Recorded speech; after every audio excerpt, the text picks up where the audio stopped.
2017 సంవత్సరం లోపల నా కూతురు డాక్టర్ ప్రత్యూషను డాక్టర్ అల్లాడి సృజన్ సిటీ సర్జన్ అయినటువంటి మన కేఎంసీలో పనిచేస్తున్నాను.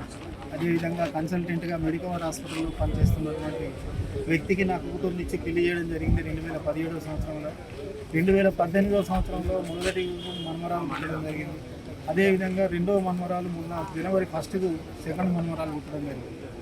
ఈ మధ్యకాలంలో బాగుంటున్నారు అని చెప్పి మేము సంతోషిస్తున్నటువంటి తరుణంలోనే ముఖ్యంగా ఎప్పుడైతే మెడికవర్ హాస్పిటల్ అనేది ఓపెన్ అయ్యిందో ఆ ఓపెన్ అయిన దానికి ఇంటర్వ్యూలు చేయడానికి వచ్చినటువంటి బానోతు శృతి ఎలియాస్ బుట్టబొమ్మ అని చెప్పి ఇన్స్టాగ్రామ్లో ఉన్నటువంటి వ్యక్తి ఆ ఆడదేవత అయితే ఉన్నదో అది మొత్తం ట్రాప్ చేసి దాని మాయలో పడి ఈయన కంప్లీట్గా దాన్ని చేసుకోవాలని ఒక దురుద్దేశాన్ని లోపల పెట్టుకొని నా బిడ్డను కుట్టడము తిట్టడము ఒక రకమైన టార్చర్ చేయడము ఈ దాదాపుగా 8-9 నెలల నుండి ఇదే జరుగుతూ వచ్చింది.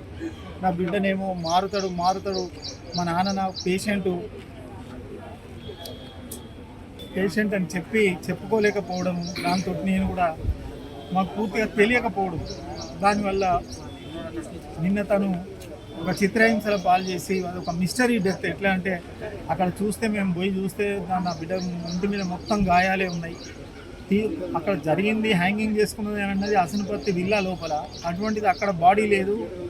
సార్ అపోలో హాస్పిటల్ అనే బాడీ ఉన్నది, అది కూడా వీడు ఇన్ఫామ్ చేయలేదు. మాకు పక్క ఇంటి వాళ్ళు మాకు ఇన్ఫామ్ చేయడం జరిగింది.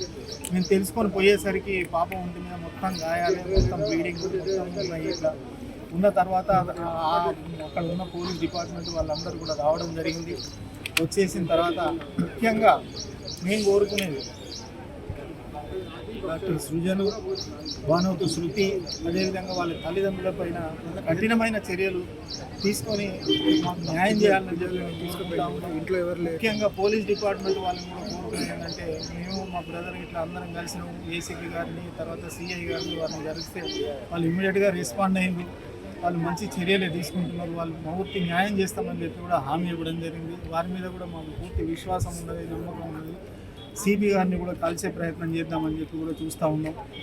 ఈ సందర్భంగా మేము మీడియా వాళ్ళని కూడా కోరుకునేది ఏంటి అంటే ఇటువంటి ఒక కలంకం, డాక్టర్ వృత్తికే కలంకం తెచ్చినటువంటి ఆ డాక్టర్ అల్లాడి సృజన అనే వ్యక్తి పైన మీరు రాసే రాతలు ఇక ముందు కూడా ఇంకా ఏ డాక్టర్ కూడా ఏ అమ్మాయికి ఇట్లాంటి అన్యాయం చేయకుండా ఉండాలని చెప్పి మనస్ఫూర్తిగా మిమ్మల్ని కోరుకుంటాం.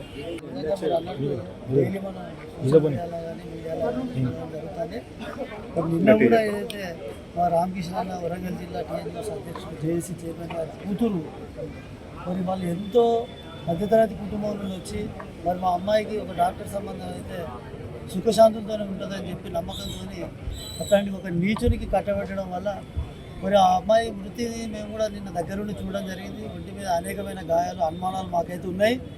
మరి వాడు కూడా కనీసం ఇన్ఫర్మేషన్ కూడా ఇవ్వకుండా డైరెక్ట్ హాస్పిటల్ తీసుకోవడం అనేది, అమ్మాయి సూసైడ్ చేసుకోవడం జరిగింది, సూసైడ్ చేసుకుని చనిపోయిందని చెప్పడం జరుగుతుంది. మరి మాకున్న ఇన్ఫర్మేషన్ ప్రకారం అమ్మాయి ఒంటి మీద గాయాలు ఉన్నాయి. మాకు ఈ మృతి మీద అనుమానం ఉన్నది. మేము వెంటనే మరి అసన్పర్తి కాజిపేట ఏసీపీ గారిని, అసన్పర్తి సిఐ గారిని కూడా మేము కన్సల్ట్ చేయడం జరిగింది. వారు తక్షణమే సానుకూలంగా స్పందించి చట్టరీత్యా మేము చర్యలు తీసుకుంటామని చెప్పి మాకు స్పష్టమైన హామీ కూడా ఇవ్వడం జరిగింది. మాకు కూడా పోలీస్ వ్యవస్థ మీద పూర్తి నమ్మకం ఉన్నది. కానీ మేము మీడియా పరంగా ఒకటే చెప్పదలుచుకున్నాం, ఏదైతే మా జిల్లా అధ్యక్షునికి జరిగిన అన్యాయానికి, వాళ్ళ కుటుంబం జరిగిన అన్యాయానికి యావత్తు ఉమ్మడి వరంగల్ జిల్లా జేఏసీలు అందరం నాయకులు కూడా ఇక్కడ రావడం జరిగింది. అందరం కూడా ఎవరైతే ఈ డాక్టర్ సృజన్, అల్లాడి సృజన్ మా దగ్గరనే ఎంజిఎంలో కార్డియోథెరాసిక్ సర్జన్గా పనిచేయడం జరుగుతుంది. ఏదైతే బానోతు శృతి అనే అమ్మాయి వాళ్ళలో పడి